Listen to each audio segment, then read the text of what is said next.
हम मानव समाज का जो इतिहास है, लाखों वर्षों का इतिहास है, जिस इतिहास को हम सतयुग, त्रेता काल जिसमें राम मर्यादा पुरुषोत्तम श्री राम आए, द्वापर जिसमें कृष्ण आए और फिर कलयुग आया, ये जो युग है मानव इतिहास का, जिसे भारतीय संस्कृति इन 4 युगों में बांटती है। तो देखिए कि जो द्वापर है, द्वापर काल में कृष्ण जी, भगवान कृष्ण का जन्म हुआ था धर्म की स्थापना के लिए, और उसी धर्म की स्थापना के लिए एक ऐसे युद्ध में कुरुवंश गया, जिस युद्ध के बाद जो विनाश लीला है, कहा जाता है कि वैसा न पहले हुआ न बाद में होगा। और कृष्ण ने धर्म की स्थापना के लिए एक विशाल एक इतिहास का सबसे बड़ा युद्ध जो है लड़ा गया। फिर भी भगवान कृष्ण धर्म की स्थापना में असफल हो गए। आप कहेंगे मैं कैसी बात कर रहा हूं? जिस धर्म की स्थापना के लिए भगवान कृष्ण का जन्म हुआ था, उनकी मृत्यु के साथ ही कलयुग की एंट्री हो गई। तो इसका अर्थ स्पष्ट है कि कृष्ण द्वापर में धर्म को स्थापित करने के सारे एफर्ट करने के बाद भी वो असफल हो गए, फेल हो गए, और कृष्ण के जाते ही, कृष्ण की मृत्यु के साथ ही कलयुग की एंट्री हो गई मानव समाज में। और कहा जा रहा है कि जो अभी चल रहा है, जहां सभी तरह के अपराध, अनैतिकता, इमोरलिटी समाज के सिर चढ़ के बोल रहा है, जिसको रोकने के लिए कृष्ण विष्णु के अवतार के रूप में आए, वो फेल हो गए, असफल हो गए। तो जहां भगवान असफल हो गए हों, कलयुग को रोक नहीं पाए, कलयुग की एंट्री जो है उनके मृत्यु के साथ उन्होंने सारे एफर्ट किए, लेकिन कलयुग के प्रवेश को रोक नहीं सके। और समाज का वैल्यू सिस्टम कलयुग के आते ही सारे वैल्यू सिस्टम नकारात्मक तरीके से समाज के सर चढ़कर बोलने लगा, या नकारात्मक सोच, इमोरलिटी, इनसेंसिटिविटी सोसाइटीज का आधार बन गया। आज सोसाइटीज में ये इन चीजों का बोलबाला है। इन्हीं वैल्यू सिस्टम को फिर से स्थापित करने के लिए 24 जैन तीर्थंकर आए, जिनमें महावीर 24वें और अंतिम तीर्थंकर हैं। महावीर ने धर्म की स्थापना की कोशिश की, और उसके पहले 23 तीर्थंकरों ने कोशिश की। समाज में वैल्यू सिस्टम, मूल्य व्यवस्था को कायम नहीं किया जा सका। उन्हीं के काल में महात्मा बुद्ध आए, और माना जाता है कि जिनके जन्म को ऐतिहासिक रूप से स्थापित किया जा सकता है, ऐतिहासिक रूप से सिद्ध किया जा सकता है, उसमें बुद्ध को मानव इतिहास का सबसे बड़ा जन्म माना जाता है। महात्मा बुद्ध भी धर्म और समाज को मूल्य व्यवस्था के साथ जोड़ने के सारे एफर्ट किए, और कई वर्षों तक पूरे देश के अलग अलग हिस्सों में घूमकर मूल्य व्यवस्था को स्थापित करने के लिए, लोगों को उसके साथ जोड़ने के सारे एफर्ट करने के बाद बुद्ध परिवर्तन जो है तो ला पाए, लेकिन मूल्य व्यवस्था समाज में स्थापित नहीं हुआ। तो कुछ लोग कहते हैं कि अंधकार इतना अधिक था कि कृष्ण हो, महावीर हो, या अन्य 23 तीर्थंकर थे, या महात्मा बुद्ध थे, दुनिया के और सारे रीजन में भी बहुत सारे ऐसे लोग आए। ईसा मसीह आए, मोहम्मद साहब आए, कन्फ्यूशियस आए चाइना में, मूल्य व्यवस्था को, सामाजिक मूल्य व्यवस्था को स्थापित करने की दिशा में सोक्रेटिस आए। सारे लोग असफल हो गए। तो समाज को मूल्य व्यवस्था के साथ जोड़ने के प्रयास हजारों वर्षों से मानव इतिहास में चल रहा है, लेकिन हम मूल्य व्यवस्था के साथ जोड़ नहीं पा रहे हैं लोग। उस अंधकार इतना घना है, इतना तीव्र है कि वो रोशनी कुछ दूर तक जाती है और कुछ समय बाद वो रोशनी फिर धीमा पड़ने लगती है, मध्यम पड़ने लगती है और फिर से लगता है अंधकार आ गया। भारत में उसके बाद भी चैतन्य महाप्रभु आए, कबीर आए, मीरा, सूरदास। मध्यकाल में धर्म की स्थापना के लिए, मूल्य व्यवस्था को स्थापित करने के लिए कई सारे भारत में महान संतों का आगमन हुआ। मूल्य व्यवस्था को स्थापित करने में वह भी सफल नहीं हुए और समाज को मूल्य व्यवस्था के साथ जोड़ा नहीं जा सका। रेनेसा काल, जो इंडिया का रेनेसा काल है, जिसमें रामकृष्ण परमहंस हैं, विवेकानंद हैं, दयानंद सरस्वती हैं, बहुत सारे नाम हैं, फिर भी जोड़ा नहीं जा सका। महात्मा गांधी, जिन्हें मूल्यों की स्थापना, राजनीति में भी मूल्य के साथ राजनीतिक व्यवस्था को कहा जाता है कि राजनीति का कोई मूल्य नहीं होता, राजनीति का मूल्य होता है गेन, राजनीति का मूल्य होता है लक्ष्य हासिल करना। लेकिन महात्मा गांधी ने राजनीति में भी मूल्य व्यवस्था की बात की। तो राम कृष्ण से लेके महात्मा गांधी तक पूरी दुनिया में ऐसे हजारों लोग आए, सबका नाम लिया नहीं जा सकता, सभी के बारे में सारी जानकारी नहीं है उपलब्ध। समाज मूल्यों के साथ जुड़ क्यों नहीं पाता? समाज में एक मूल्य व्यवस्था स्थापित क्यों नहीं हो पाता है? अंधकार इतना घना क्यों है? उसका जो है कोई स्पष्ट उत्तर क्या हो, यह सोचने का विषय है। लेकिन जो मैं समझ पाता हूं कि मानव जो मस्तिष्क है, जो उसके अंदर इमोशंस है, जो उसके अंदर सोचने की क्षमता है,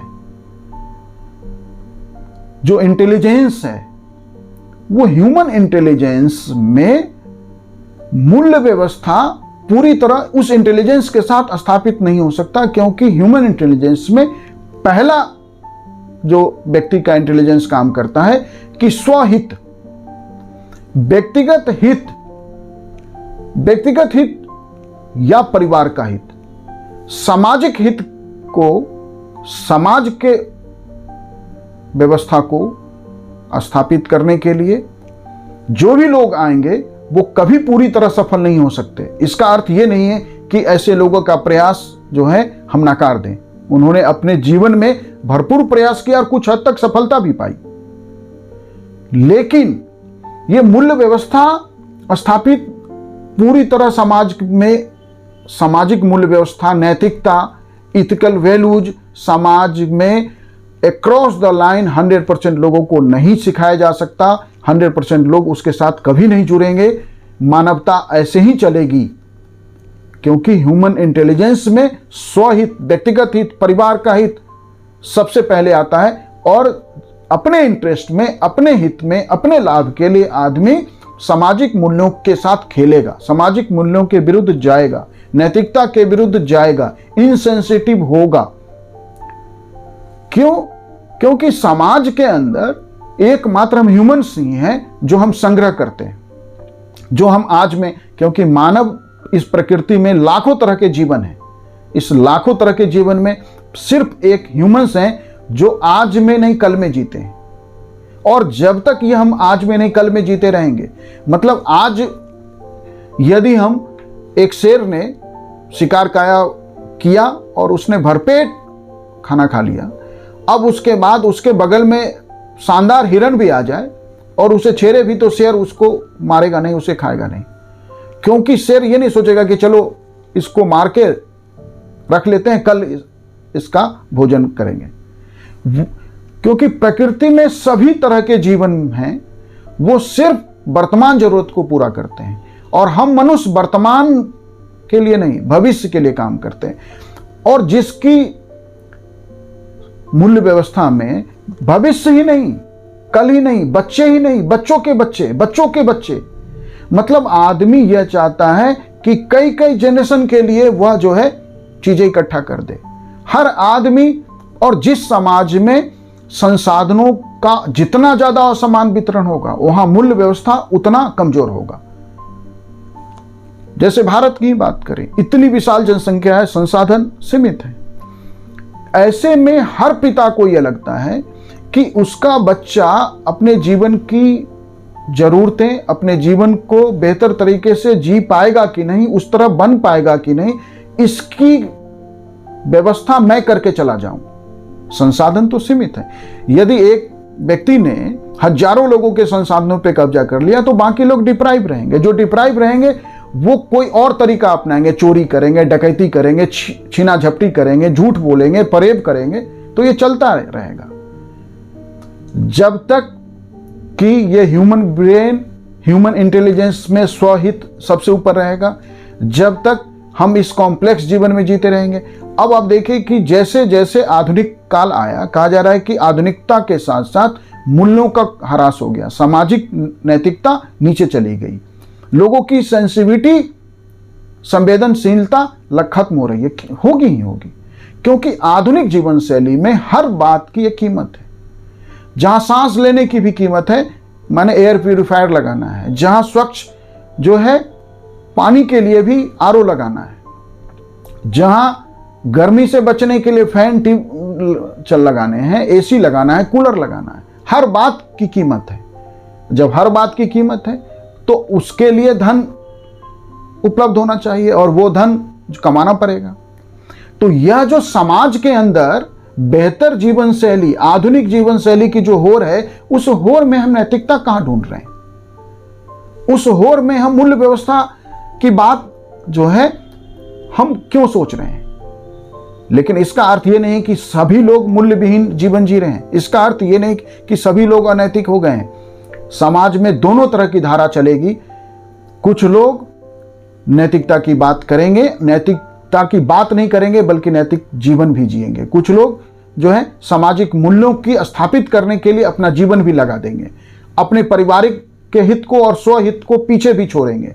लेकिन हम यह सोच लें कि पूरा समाज इस दिशा में आगे बढ़ जाएगा, पूरा समाज जो है मूल्य व्यवस्था के साथ जुड़ जाएगा, यह संभव नहीं हो सकता। समाज ऐसे ही चलेगा, समाज की दोनों धारा ऐसे ही चलेगी। और वो जो क्रिश्चियनिटी की एक कहानी है कि बैड फोर्सेज और गुड फोर्सेज का जो ये संघर्ष है इस प्रकृति में, उसमें ईश्वर भी जो है शैतान को पूरी तरह पराजित नहीं कर पाए। और शैतान और ईश्वरीय शक्ति के बीच, ईश्वर के बीच, गॉड के बीच जितने संघर्ष हुए, उसमें जीत हर समय, हर बार जो है ईश्वर की हुई, गॉड की हुई। लेकिन शैतान को खत्म नहीं किया जा सका। और उसी शैतानी चाल से हम ईश्वर के बच्चे इस पृथ्वी पे आ गए। हम वो कहानी जानते हैं कि ईश्वर को, शैतान को हराने के बाद भी स्वर्ग में भी शैतान को एक जगह देनी पड़ी, जहां उसने एक ऐसा प्लांट लगाया जिसमें बहुत सुंदर फल आया था। ऐसा फल जिसकी चमक, जिसका आकर्षण से बचना आसान नहीं था। ईश्वर ने अपने बच्चों को यह स्पष्ट रूप से आदेश दिया था कि इस पौधे का फल नहीं चखना है, लेकिन उसका आकर्षण बार बार आता था। शैतान ने एक दिन भेष कहा जाता है बदल के ईश्वर के पुत्र से यह कहा कि तुमने ये फल खाया? उसने कहा नहीं। तो बोला जीवन में जो परमानंद है वो तो तुमने लिया ही नहीं। लेकिन वो बोलता नहीं, पिता ने, ईश्वर ने मना किया है, वो मना कर देता है। फिर वो उसकी पत्नी के पास जाता है, उसे भी प्रलोभन देता है और वो प्रलोभन में आ जाती है, फल तोड़ लेती है और एडम से बोलती है कि इसको चखो। वो बोलता नहीं, पिता ने मना किया, तुमने क्यों ऐसा किया? ईश्वर को पता लग गया। ईश्वर जब तक आते हैं उसने अपने प्रेम में, अपने भावनाओं के साथ जोड़ के उसे वो फल चखा दिया और अंततः हम मनुष्य जो है इस पृथ्वी पे आ गए। तो क्रिश्चियनिटी की कहानी, दूसरे धर्मों की कहानी, कृष्ण भी धर्म को स्थापित करने आए थे, मूल्यों को स्थापित करने आए थे। राम भी मर्यादा पुरुषोत्तम थे। गॉड ने भी कोशिश की। इसका अर्थ है कि मनुष्यता के साथ इविल फोर्सेस, शैतानी शक्तियां चलती रहेंगी। अब सवाल है कि शैतानी शक्तियों से, इस शैतानी विचार से, शैतानी जीवन शैली से मनुष्यता को बचाएगा कौन? उसी के लिए बुद्ध, महावीर, कन्फ्यूशियस से लेके हजारों संत आए हैं, आगे भी आएंगे, अलग अलग रूप में आएंगे, लेकिन यह संघर्ष चलता रहेगा। नैतिकता का और अनैतिकता का, सामाजिकता का, गैर सामाजिकता का, स्वहित का और सामुदायिक हित का, यह संघर्ष समाज में चलता रहेगा। लेकिन निराश नहीं होना है। मनुष्यों को जो है यह बात अंततः जो है समझ में शायद किसी न किसी दिन आएगी। मेरा विश्वास है कोई ना कोई समय, कोई ना कोई वह शताब्दी आएगी जब मनुष्यता यह बात समझेगी कि मूल्य ही जीवन है, नैतिकता ही जीवन है। Thank you.